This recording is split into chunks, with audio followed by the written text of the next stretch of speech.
Hello नमस्कार दोस्तों, आपके अपने परिवार MNV स्टडी सेंटर में आपका एक बार फिर से स्वागत है। कुछ निजी कारणों की वजह से आपकी क्लासें नहीं हो पाई, अब आपकी बैक टू बैक क्लासें होंगी। हम पढ़ रहे थे फिजिक्स बायोलॉजी, हमने पूरी कर ली थी। फिजिक्स में हमने 2 टॉपिक पूरे मतलब मात्रक व मापन कर लिया था और हमारा मोशन चल रहा था, यानी कि गति हमारा टॉपिक रनअप में था। अब देखो गति में आपको विस्थापन, वेग, दूरी, विस्थापन, सदिश, अदिश इनके बारे में पढ़ा दिया था।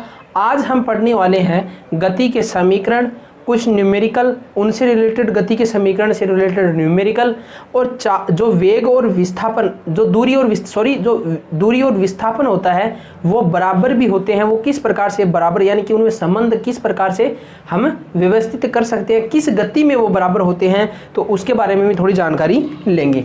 पहले मैं बात कर लेता हूँ किसकी, सर्वप्रथम बात करते हैं हम किसकी, चाल की। किसकी? चाल की किसकी करते हैं, स्पीड यानी कि चाल की बात कर लेते हैं। स्पीड देखो क्या होता है स्पीड, आपने सूत्र भी सुना होगा, चाल बराबर होता है दूरी बटा समय। क्या होता है? दूरी बटा समय। क्या होता है? चाल बराबर होता है दूरी बटा समय, यानी कि चाल क्या होगी, यानी कि ये A पॉइंट है, ये B पॉइंट है, यहाँ से लेकर ये एक क्या है, दूरी है। किसी व्यक्ति द्वारा इस निश्चित दूरी को तय करने में जितना समय लिया जाता है, यानी कि निश्चित दूरी को तय करने में जितना समय लिया जाता है उसे क्या कहते हैं, चाल कहते हैं। अब देखो इसकी परिभाषा कैसे हो जाएगी, नॉर्मली परिभाषा तो ले लेंगे तो क्या होगा, दूरी तथा समय के अनुपात को चाल कहते हैं।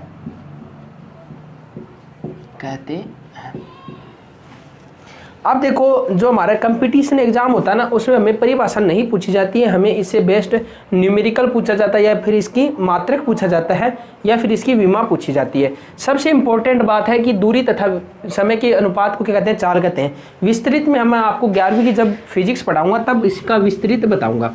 अब देखो इसका सूत्र क्या होगा, चाल बराबर क्या हो गया, दूरी बटा समय। अब देखो बात करते हैं, यदि इसे दूरी को किससे, d दूरी होती है, और टाइम को किसे, t से रिप्रेजेंट करते हैं। t यदि टाइम बराबर क्या हो, 1 सेकंड हो, क्या हो, टाइम क्या हो, 1 सेकंड हो, क्या हो, 1 सेकंड हो, तो चाल बराबर क्या हो जाएगा, चाल बराबर हो जाएगा दूरी, क्योंकि इसी संख्या में 1 का भाग दोगे तो वही आएगा, तो चाल बराबर क्या होगी, क्या हो जाती है, चाल बराबर क्या हो जाती है, दूरी हो जाती है। क्या हो जाती है, चाल बराबर दूरी हो जाते हैं। और इससे परिभाषा क्या निकलती है, किसी एकांक समय में, यानी कि किसी इकाई समय में किसी वस्तु या पिंड द्वारा तय की गई दूरी क्या कहलाती है, चाल कहलाती है। इसकी परिभाषा इस प्रकार से भी हो जाएगी। इसका मात्रक क्या होता है, चाल बराबर क्या, दूरी बटा समय। मात्रक क्या, दूरी का मात्रक क्या होता है, तो होता है मीटर, और समय का होता है सेकंड, यानी कि मीटर पर सेकंड हो जाएगा। क्या हो जाएगा, क्या हो जाएगा, मीटर प्रति सेकंड। ये क्या हो जाएगा, इसका क्या हो जाएगा, मात्रक हो जाएगा। उम्मीद है आपको इतना अच्छे से समझ में आ गया। अब देखो बात कर लेते हैं, ये तो हो गई दूरी। अब देखो दूरी के साथ साथ ही, चाल के साथ साथ ही किसकी बात कर लेते हैं, चाल के साथ साथ ही हम बात कर लेते हैं अब किसकी, वेग की। किसकी बात कर लेते हैं, वेग की। वेग क्या होता है, क्या होता है वेग। देखो वेग क्या होता है, विस्थापन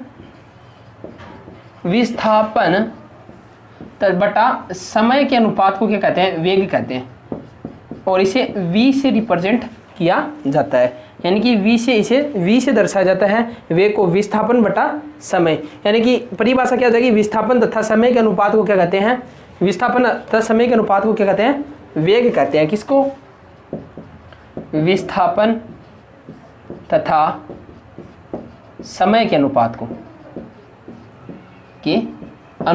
क्या कहते हैं, तो वो कहते हैं वेग कहते हैं।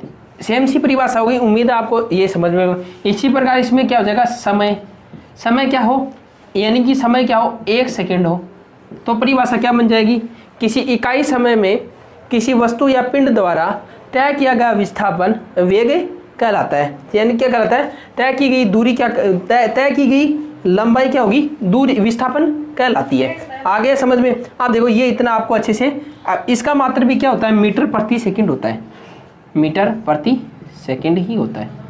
क्या होता है, इसका मात्रक भी क्या होता है, मीटर प्रति सेकंड ही होता है। आप देखिए हम रिलेट करते हैं इन दो, रिलेट किससे करेंगे, तो वो है सरल रेखीय गति, सरल रेखीय गति, ठीक है, लीनियर मोशन।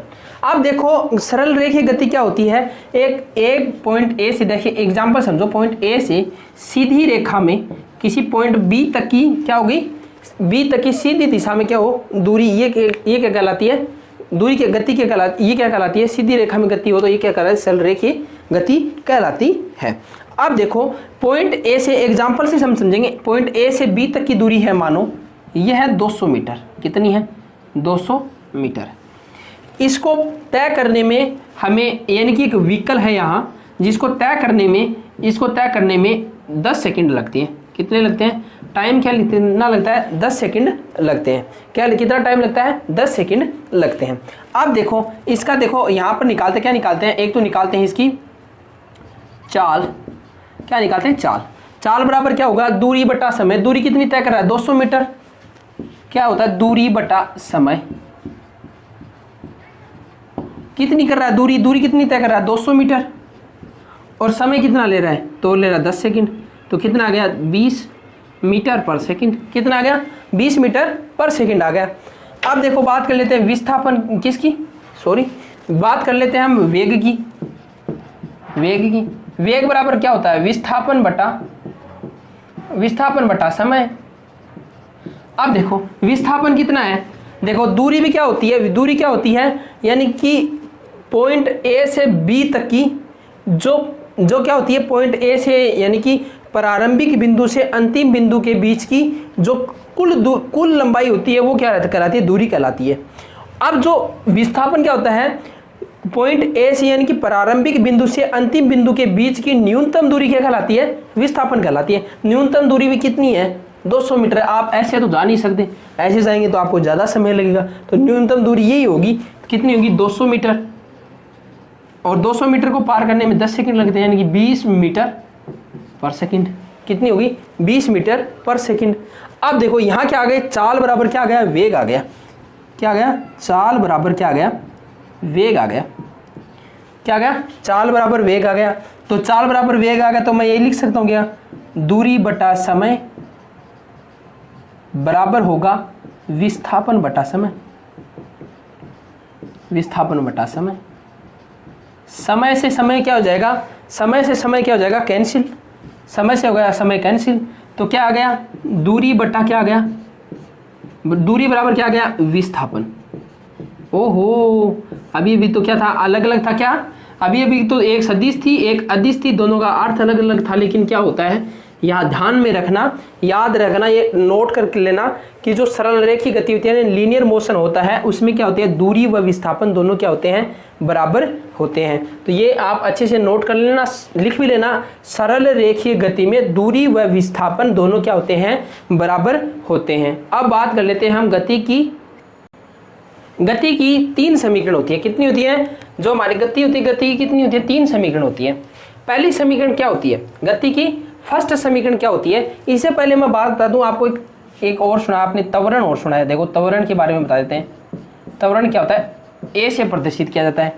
वेग में परिवर्तन की दर को त्वरण कहते हैं, याद रखना। क्या, वेग में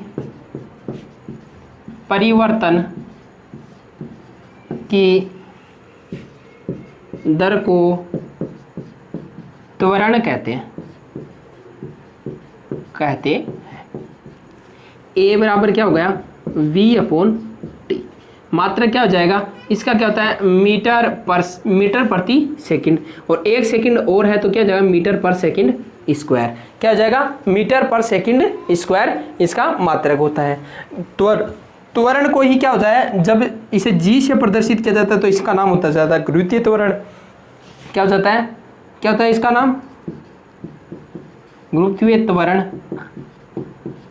और जब ये माइनस में मान आए तो इसे बोलते हैं मंदन। अब ये देखो, ये बातें ना आपको मैं डिटेल से पढ़ाऊंगा, लेकिन वो जब गुरुत्वीय त्वरण पढ़ाऊंगा तब। अभी आपको बेसिक समझना है त्वरण क्या होता है। इसका मान होता है 9.8 मीटर पर सेकंड स्क्वायर। जब नहीं दिया हो तो 10 मानना है। कैसे करना है, पृथ्वी के ध्रुवों पर गुरुत्वीय त्वरण का मान अधिकतम होता है और जो भूमध्य रेखा होती है यानी कि उसके ऊपर थोड़ा कम होता है। ध्रुवों से भूमध्य रेखा की तरफ जाते हैं तो क्या होता है, कम होता है। भूमध्य रेखा से ध्रुवों की तरफ जाते हैं तो बढ़ता है। कैसे बढ़ता है, क्या नियम लगता है, सारी बातें मैं आपको बताने वाला हूँ। त्वरण के बारे में आप सिर्फ एक बार बेसिक समझ लो, ये आपको समझ में आ गया होगा। अब देखो बात कर लेते हैं हम किसकी, गति की समीकरण की। गति की पहली समीकरण है तो वो कौन सी है, v बराबर u प्लस ए टी। अब ये u क्या है, v क्या है, सब बताऊंगा आपको। दूसरी समीकरण कौन सी है, इसकी दूसरी समीकरण s बराबर u T plus half A T square. देखो अच्छे से आपको याद भी हो जाएगा। तीसरी समीकरण कौन सी है, तो वो है v square minus you square बराबर 2as। क्या है, v square minus you square बराबर 2as। अब देखो किसकी पहले क्या है, v है, एक एलिमेंट u है, एक हमारे पास a है, एक हमारे पास t है। सॉरी थोड़ा नजदीक लग गया। एक तो v है, एक u है, एक a है, एक t है, एक s है। ठीक है, ये इतने हैं हमारे पास एलिमेंट। v क्या होता है, ये तो होता है अंतिम वेग, अंतिम वेग। u होता है, ये होता है प्रारंभिक वेग, प्रारंभिक वेग। a होता है, ये होता है त्वरण। t होता है, ये होता है समय। और s होता है, ये होता है विस्थापन। क्या होता है, ये s होता है, क्या होता है, ये होता है विस्थापन। इन तीनों समीकरणों पर इतने न्यूमेरिकल बनते हैं, इतने न्यूमेरिकल पूछे जाते हैं। RRB group D, RRB NTPC, आगे सीबीटी 2 आने वाला है। इनसे बहुत सारे क्या होंगे, आपको न्यूमेरिकल देखने को मिलेंगे। बहुत शानदार शानदार एसएससी में भी आपको न्यूमेरिकल देखने को मिलते हैं। तो आप देख लो एसएससी जेई में भी इसके न्यूमेरिकल देखने को मिलते। आप नोट लगा लो, आप क्या लगा लो, नोट लगा लो, 2 बातें लिखो, इंपॉर्टेंट है। क्या है, जब कोई वस्तु या पिंड विराम से प्रारंभ होता है, जब कोई वस्तु या पिंड विराम से प्रारंभ। अब देखो अर्थ समझो, भाषा क्या है इसके ऊपर मत जाओ।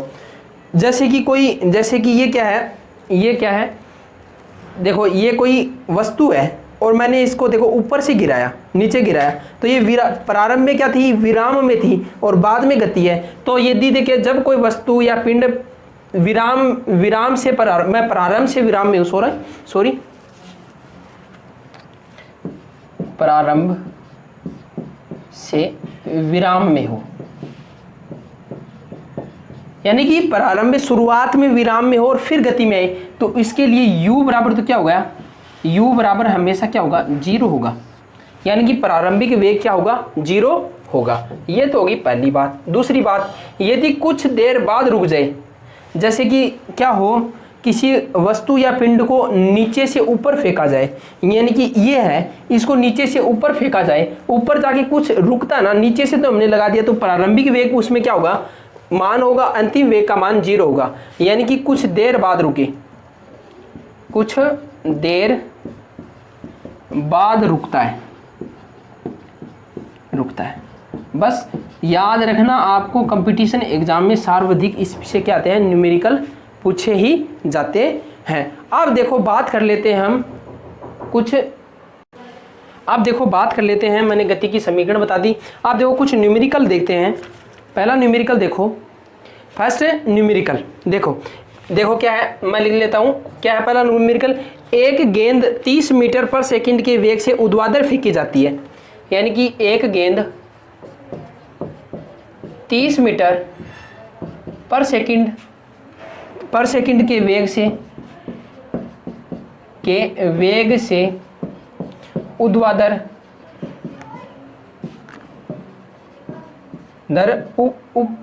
फेंकी जाती है, ऊर्ध्वाधर फेंकी जाती है। तो फेंकी जाती है तो वह कितनी ऊंचाई तक जाएगी। अब देखो ये हो गया, क्या हो गया आपका न्यूमेरिकल हो गया, यानी कि वह कितनी ऊंचाई तक जाएगी। सर्वप्रथम आप ध्यान रखना है कि स्ट्रक्चर ध्यान रखना, यानी कि किसके सापेक्ष, यानी कि ऐसे मान लो कि हम किसके, जो हमारे क्या है अर्थ है उसके सापेक्ष में बात कर रहे हैं।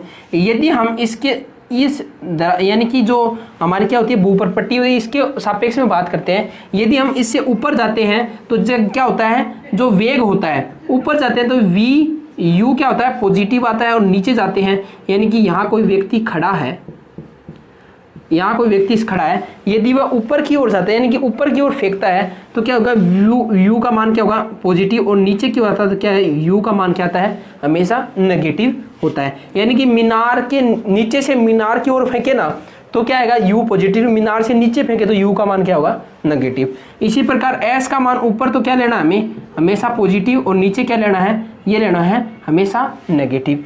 और जो ए होता है क्या होता है, ए होता है, ए क्या होता है गुरुत्वीय त्वरण, त्वरण क्या होता है, ए होता है गुरुत्वीय त्वरण। इसका मान हमेशा क्या लेना है, हमेशा क्या लेना है नेगेटिव ही लेना है, यानी कि ऋणात्मक ही लेना है। ए का मान होता है वो होता है, यदि क्वेश्चन में दिया हो 9.8 मीटर पर सेकेंड तब तो इसका यूज करना है मीटर पर सेकेंड स्क्वायर, और वरना क्या यूज करना है 10 यूज कर लेना है। अब देखो बात कर लेते हैं, एक गेंद 10-30 मीटर पर सेकेंड के वेग से ऊर्ध्वाधर फेंकी जाती है, यानी कि नीचे से ऊपर फेंकी जा रही है। कहाँ से, नीचे से ऊपर फेंकी जा रही है, तो नीचे से प्रारंभ में क्या होगा, क्या होता है नीचे से क्या फेंकी जा रही है, नीचे से ऊपर फेंकी जा रही है। तो देखो किसका मान होगा, नीचे से ऊपर फेंकी जाएगी तो किसका मान होगा, u का मान होगा। मैंने अभी भी बताया था, तो हमें क्या है गिवन क्या दिया है, दिया क्या है u का मान दिया मुझे प्रारंभिक वेग का, यानी कि इस वेग से फेंकेगी 30 मीटर पर सेकंड के वेग से। अब देखो ऊपर जाके रुक रही है तो v का मान क्या होगा 0 हो जाएगा।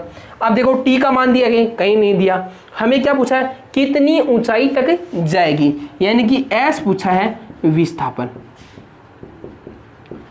क्या पूछा है s पूछा है विस्थापन। और जो हमारा a है इसका मान परमानेंटली कितना होता है, तो इसका मान होता है 10 मीटर पर सेकंड स्क्वायर, ये होता है। नहीं दे रखा हो, यदि दे रखा हो तो 9.8 यूज कर लेना, वरना नहीं दे रखा तो 10 भी यूज कर सकते हो। अब देखो इसमें गति की समीकरणें यूज होंगी, तो देखो इसमें गति की 3 समीकरण होती हैं।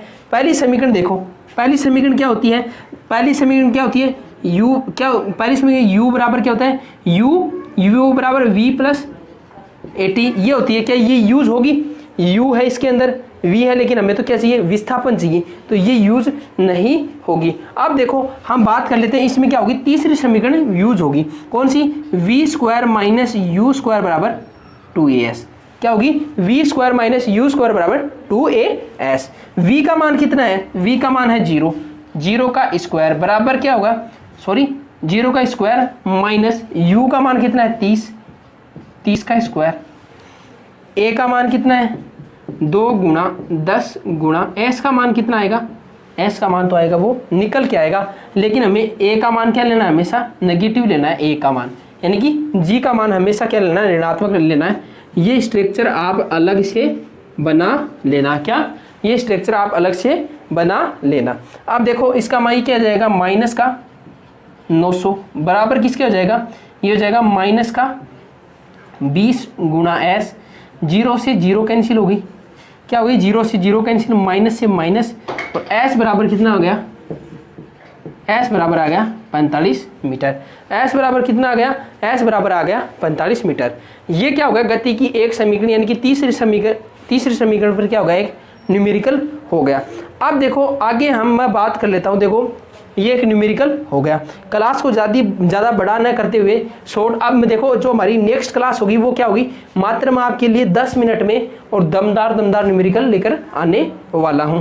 तो ये वीडियो आपको अच्छी लगी हो, गति के समीकरण समझ में आए हो, विस्थापन और वेग में विस्थापन और दूरी में संबंध समझ में आया हो, तो वीडियो को लाइक करें, शेयर करें, और यदि आप चैनल पर पहली बार विजिट कर रहे हैं तो चैनल को सब्सक्राइब जरूर कर लें।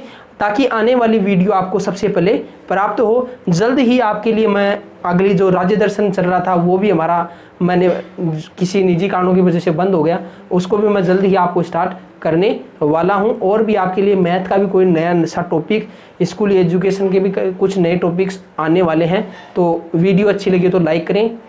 Thank you, have a nice day.